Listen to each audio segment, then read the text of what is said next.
2003년이죠. 세계 무역센터에 대한 9.11 테러 사건이 있은 직후에 16세기 프랑스의 점성술사 노스트라다무스의 예언이 딱 맞았다. 그러면서 그를 신봉하는 사람들이 그 예언이 적중했다고 주장하기 시작했습니다. 사행시로 미래를 점친 노스트라다무스의 예언을 사람들이 주목했던 것이 9.11 테러 사태와 절묘하게 맞아떨어지기 때문이라고 그들은 주장했습니다. 그 시는 이렇게 되어 있어요. 신의 도시에 거대한 번개가 떨어질 것이다. 두 형제는 혼란에 의해 무너질 것이며 그동안 요새는 견뎌낼 것이다. 이렇게 되어 있습니다. 이것을 설명하기를 신의 도시는 자유여신상으로 상징되어지는 뉴욕을 말하는 것이고 거대한 번개가 떨어질 것이다 그랬는데 이것은 여객기의 폭발을 의미한다 그렇게 설명했고요. 두 형제는 그랬는데 세계 무역센터의 쌍둥이 빌딩을 말한다고 했고요. 요새는 미국의 국방부 펜타곤을 의미하는데 요새는 견뎌낼 것이다 했던 것처럼 붕괴되지 않았다 그렇게 설명을 했습니다. 어떻습니까? 이렇게 꿰어 맞추니까 정확하게 맞아떨어지는 것 같죠? 그래서 9.11 테러 이후로 한동안 서점가에서 베스트셀러가 되었던 책이 노스트라다무스의 예언에 관한 책이었습니다. 지금은 이미 시간이 많이 지났기 때문에 그런 생각을 가진 사람은 거의 없어졌습니다만은 당시에는 많은 사람들이 이런 생각을 했어요. 이런 식으로 계시록의 예언들을 깨워 맞추는 식의 해석은 바람직하지 않다고 제가 여러 번 여러분들에게 말씀을 드렸습니다. 이런 식의 해석이 전형적인 세대주의 신학자들의 해석학이고요.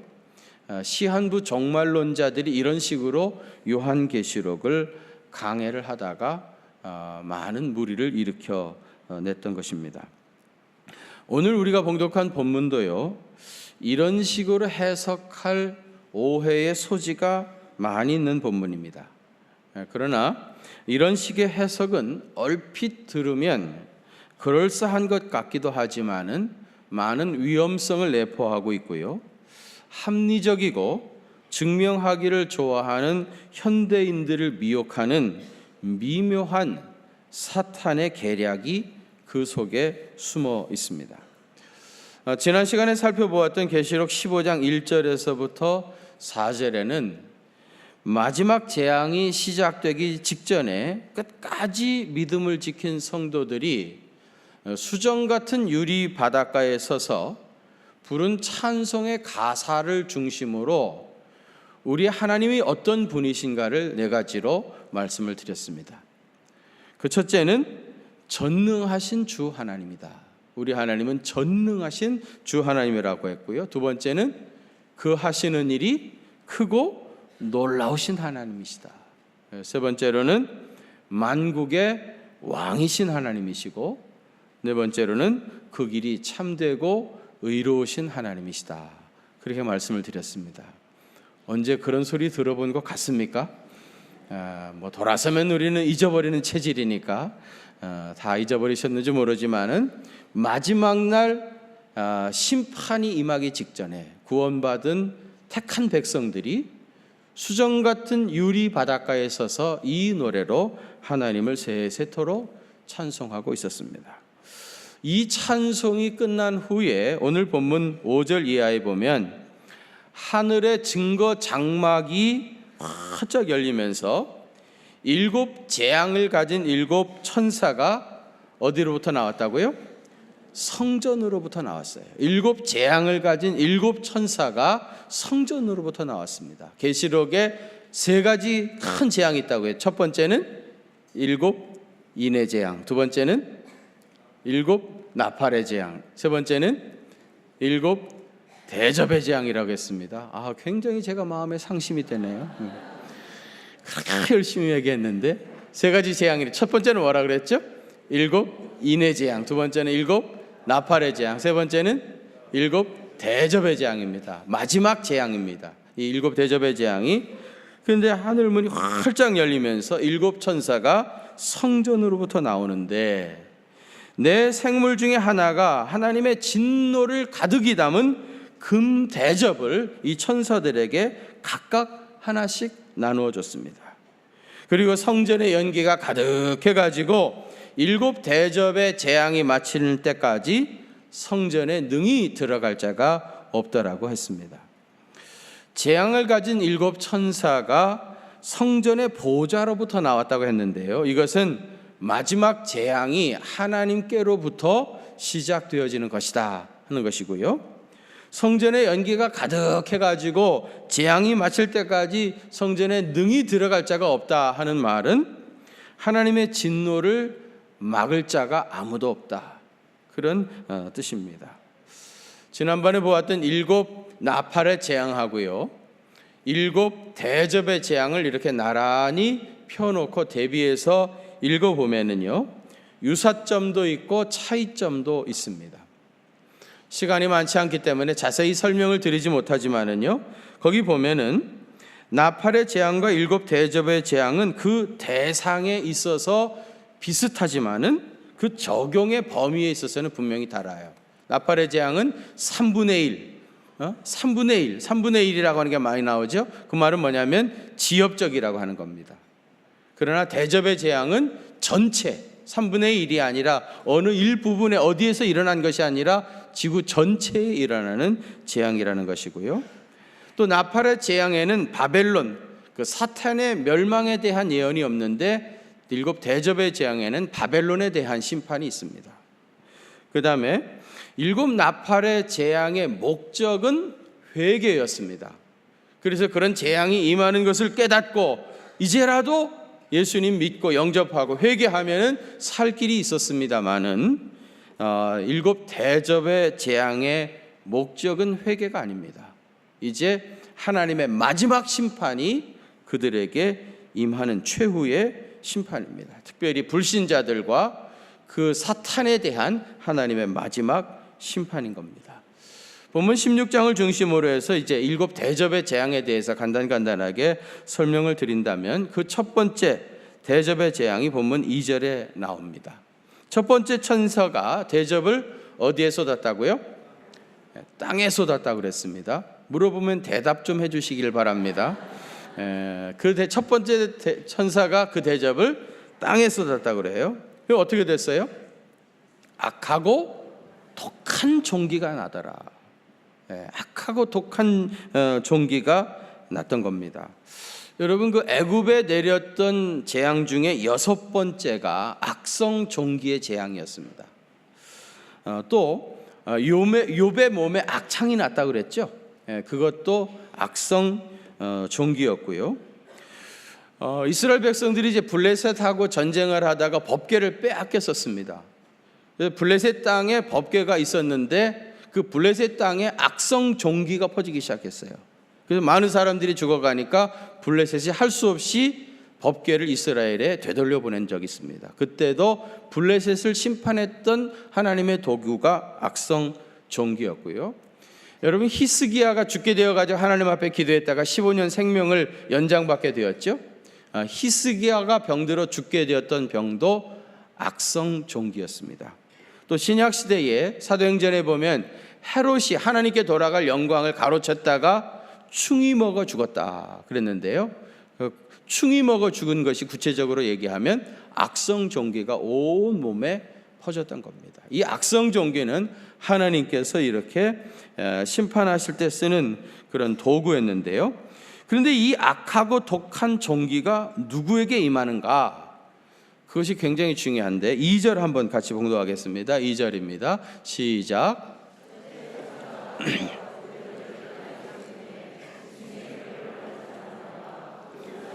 경배하는 자들에게 악하고 독한 종기가 나더라. 아멘. 여기 누구에게 이 악하고 독한 종기가 난다고 그랬어요? 짐승의 표를 받은 사람들, 그 다음에 그 우상에게 경배하는 자들. 이 역사의 마지막에 있을 7 대접의 심판은 누구에게 임하는가? 짐승의 표를 받은 사람, 그리고 그 우상에게 경배하는 사람들에게 이러한 재앙이 임합니다.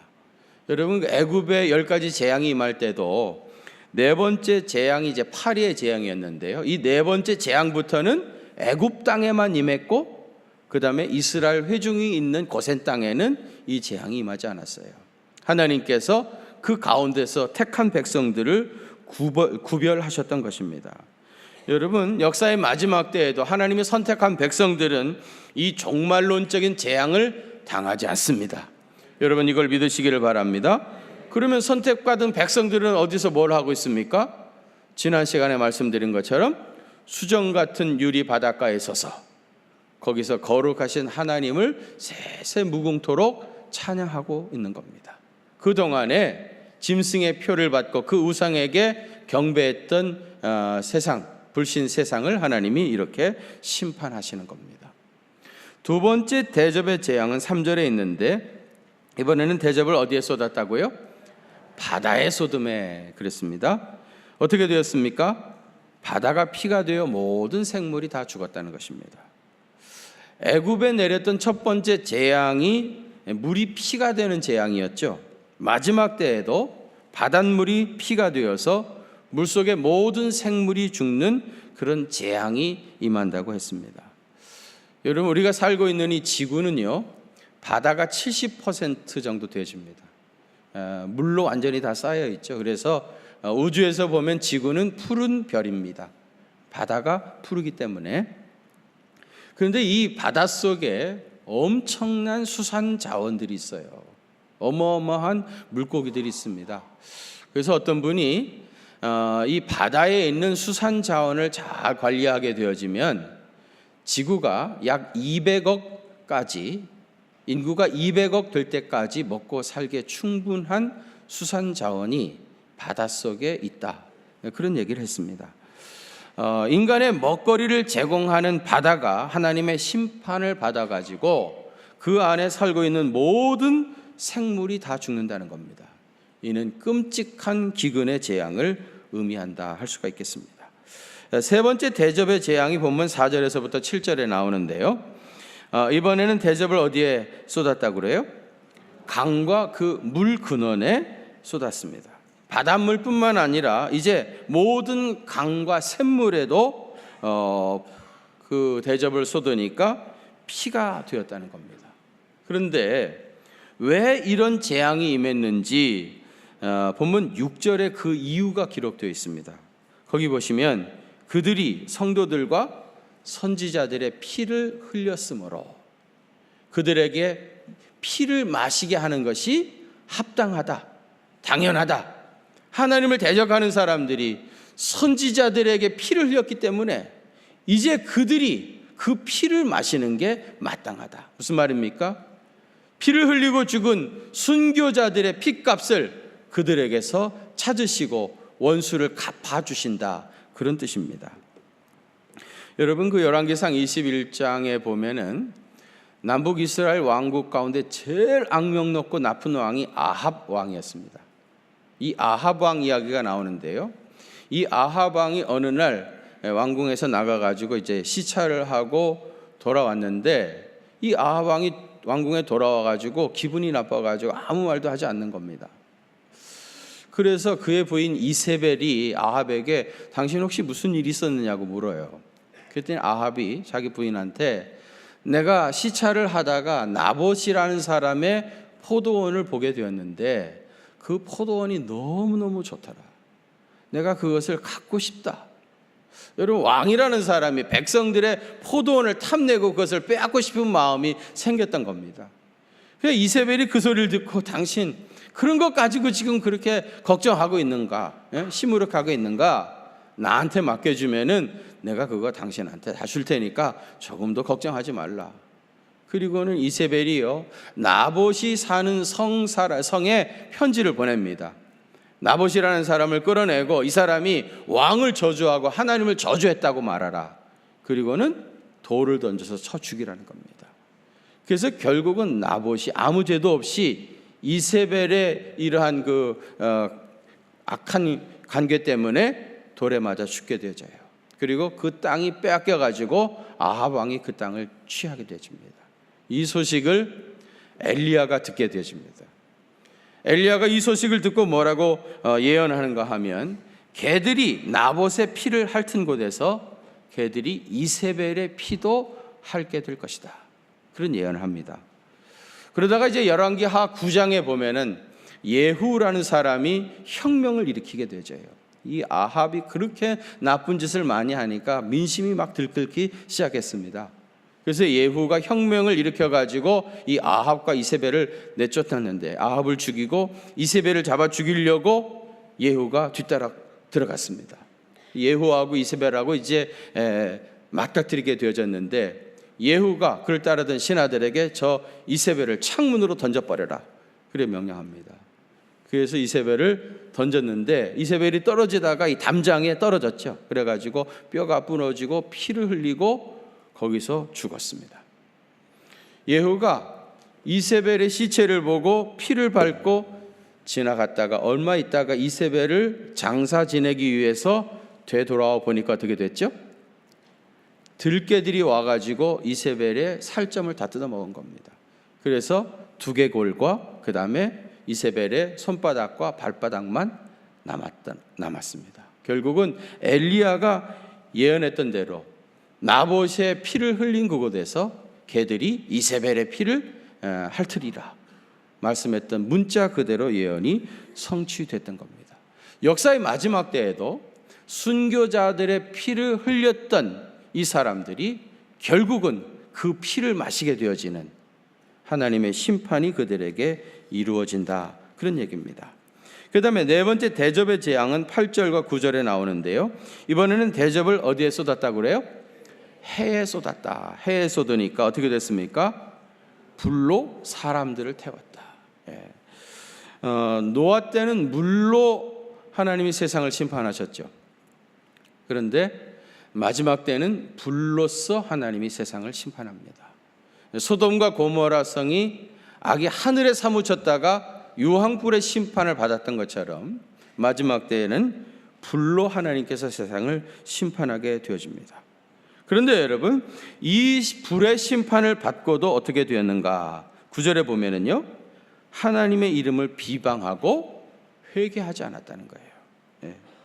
아까 이 마지막 7 대접의 재앙의 목적은 회개가 아니라고 했습니다.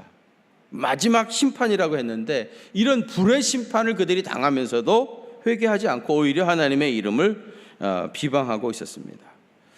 또 5번째 대접의 재앙이 10절과 11절에 나오는데, 이번에는 어디에 대접을 쏟았다고요? 짐승의 왕좌에 쏟아니.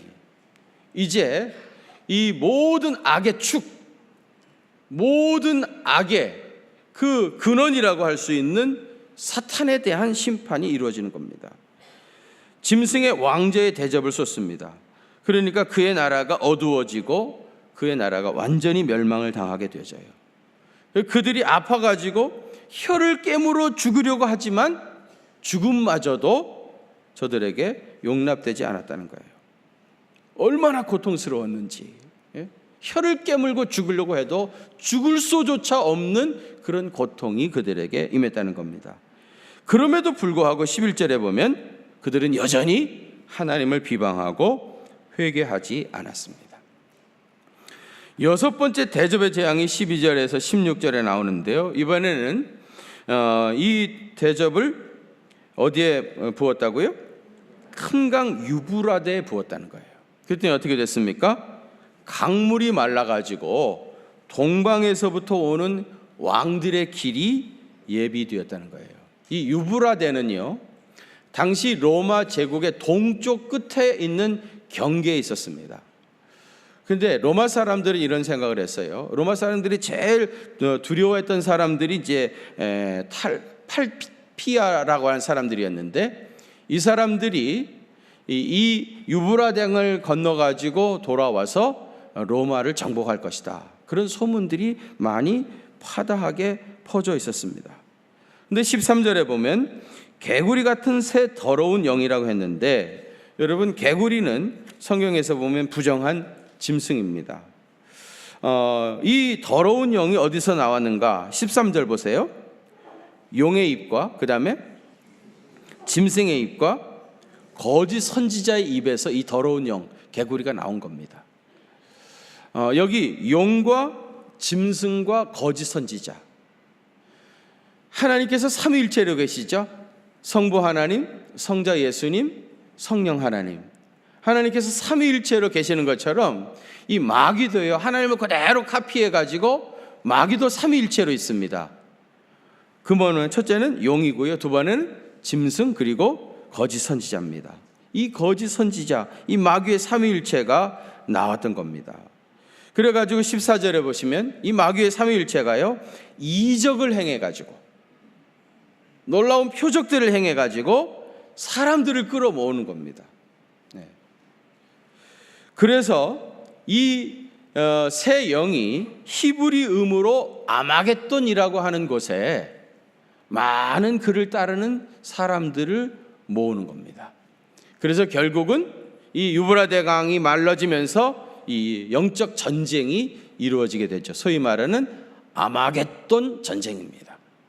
그러니까 여러분, 이 아마겟돈 전쟁이라고 하는 것은 거룩하신 하나님과 하나님을 대적하는 악한 사탄과 그를 따르는 사람들의 영적인 전쟁입니다. 하나님과 대적하는 사탄과의 마지막 영적 전쟁이 아마겟돈 전쟁이지, 옛날에 무슨 십자군 전쟁이나 아니면 지금도 중동에서 일어나고 있는 그런 전쟁이나 또 세계 3차 세계대전이 일어나면 그게 무슨 아마겟돈 전쟁이다, 이렇게 말하는 것들이 이게 다 잘못된 해석입니다. 아마겟돈 전쟁은 만왕의 왕이신 하나님과 그리고 하나님을 대적하는 마귀와 그를 따르는 사람들의 영적인 전쟁입니다. 그 다음에 7번째 대접의 재앙은 본문 17절에서부터 21절에 나오는데요, 이번에는 대접을 어디에 쏟았다고요? 공중에 쏟음에 그랬습니다. 그랬더니 큰 음성이 성전 보좌로부터 나왔어요. 뭐라고 큰 음성이 들려왔어요? 되었다 그러죠. 되었다. 예수님이 십자가에 달리셔가지고 다 이루었다 하시는 것처럼 마지막 7번째 대접의 재앙이 시작되었을 때 보좌로부터 되었다, 다 이루었다, 다 심판이 끝났다, 그런 뜻입니다. 그러면서 번개와 음성과 우레소리와 큰 지진이 일어났어요. 되었다라는 소리와 함께 번개, 음성, 우레소리, 큰 지진이 일어났어요. 여러분, 얼마 전에 IT에서 이제 지진이 일어나가지고 23만 명인가 죽었죠. 역사상 제일 큰 지진은 1956년 1월 23일 중국의 산서성에서 일어났던 지진입니다. 이때 83만 명이 죽었습니다. 그런데 이 역사의 마지막 때 이 큰 지진이 일어난다는 말은 그런 식의 어떤 지구 어느 부분에서 IT든지 중국이든지 인도네시아든지 이런 데서 이런 지진이 일어나는 게 아니라요, 온 세상에 지진이 일어나는 겁니다. 뿐만 아니라 큰 성 바벨론이 세 갈래로 완전히 쫙 갈라지고요, 만국의 성이 다 무너져 내리고 바벨론의 진노의 포도주를 받게 되어지고 섬도 없어지고 산악도 간 곳 없게 되어지고 무게가 한 달란트나 되는 우박이 쏟아지는 겁니다. 한 달란트는요 34kg나 되는, 우박 하나가 34kg나 되는 우박이 내리는 온 우주적인 재앙이 임하는 겁니다. 이런 재앙이 임하는데도 사람들은 이런 재앙 때문에 하나님을 비방했다는 거예요. 끝까지 회개하지 않습니다. 회개하지 않는 것이 아니라 사실은 회개할 수 없는 겁니다. 여러분, 회개도 아무 때나 하는 것이 아닙니다. 아무 때나 할 수 있는 게 아니에요. 마지막 날의 심판이 시작되면 회개할 수조차 없습니다. 회개를 촉구하는 메시지가 선포되어진다는 말은 아직도 은혜의 때라는 얘기고요, 지금이라도 회개하면 살 수 있다는 말입니다. 그러나 어느 순간에 가게 되어지면 마지막 심판이 임하게 되실 것입니다. 그때는 회개하고 싶어도 할 수도 없게 되는 겁니다. 7 대접의 재앙은 이미 우리가 살펴본 것처럼 전 우주적이고 불신자 전체에 대한 종말론적인 최후의 심판입니다. 뿐만 아니라 적그리스도의 총사령관이라 할 수 있는 사탄에 대한 종말론적인 심판입니다. 사탄과 그를 따르던 자들이 너무 고통스러워서 혀를 깨물고 죽으려고 해도 죽을 수조차 없는 무서운 심판이 종말에 임하게 되는 겁니다. 여러분, 그 누가 이런 심판을 감당할 수 있겠습니까?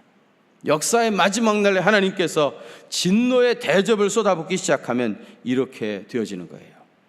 그러나 그리스도 안에 있는 성도들은 어떻게 된다고 했습니까? 그 가운데서도 보호를 받습니다. 여러분 믿습니까?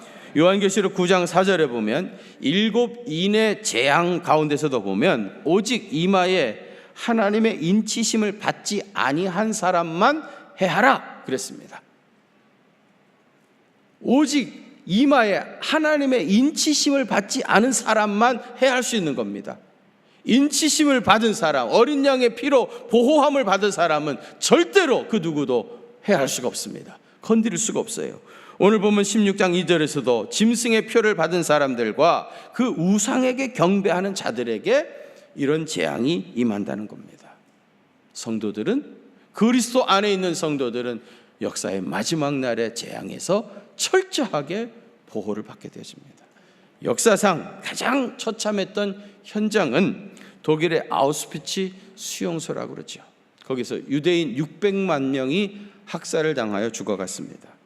아직 베일에 감춰져 있기 때문에 잘은 모르지만 북한의 정치범 수용소도 아우슈비츠 수용소보다 절대로 못지 않을 것입니다.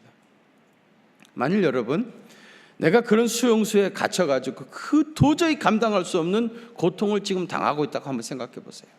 그런데 어느 날 간수가 와가지고 지금이라도 당장 네가 10억을 보석금으로 내놓으면 너는 여기서 해방이 되어서 자유할 수 있다. 10억을 가져오면, 보석금으로 10억을 내놓으면 얼마든지 너는 자유인이 몸이 되어서 이 수용소에서 나갈 수 있다. 그렇게 말한다고 하면 여러분 어떻게 하시겠습니까? 내가 10억을 모으려고 얼마나 애를 썼는데 내가 이렇게 쓸 수 있는가? 그 10억을 움켜쥐고 거기서 죽겠습니까? 10억이 없으면 도저히 어찌할 수 없다 할지라도 만일에 있다고 하면은 10억이 문제입니까? 100억이라도 있다고만 하면 내놓고 자유몸이 되지 않겠습니까? 그거 가지고 거기서 죽으면 무슨 의미가 있겠어요?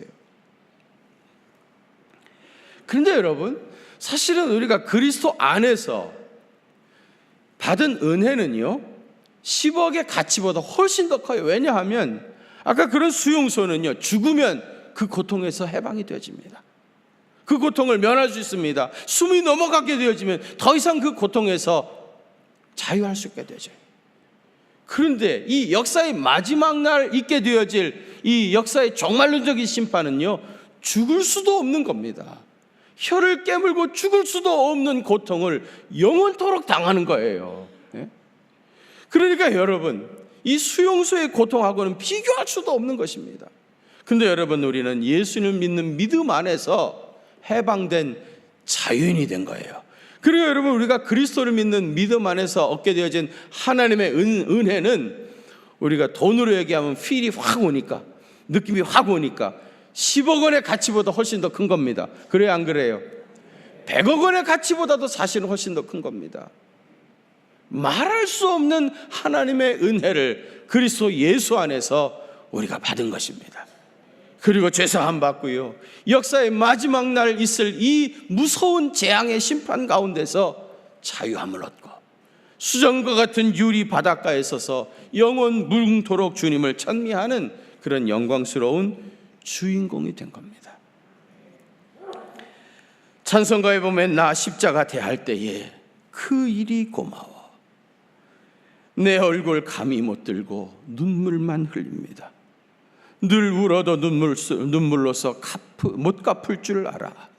몸밖에 드릴 것 없어서 이 몸 바칩니다.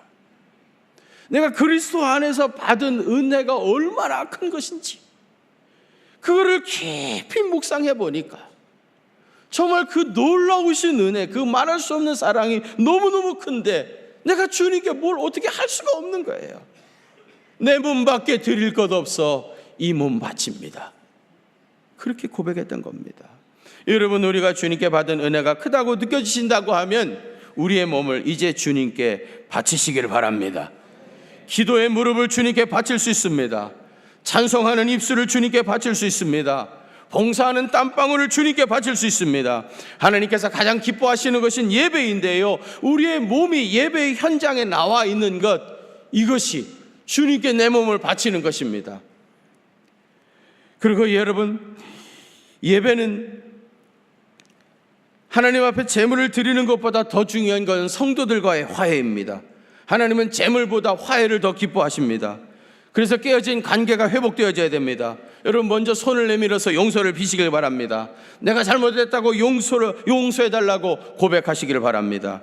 여러분의 마음이 담겨져 있는 이 입술의 고백 한마디가 온 세상을 변화시킬 수 있습니다. 이전과는 전혀 다른 세상에서 주님이 주시는 놀라운 평강과 기쁨을 누리며 살 수 있게 되어집니다. 하나님이 가장 기뻐하시는 것은 한 영혼이 회개하고 주님 품으로 돌아오는 것입니다. 그래서 주님 한 영혼 얻으셨을 때 천하를 얻은 것보다 더 기뻐하신다고 하셨습니다.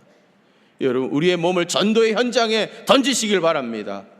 죽어가는 영혼을 주님의 품으로 인도하는 일에 여러분의 남은 생애를 불태우시길 바랍니다.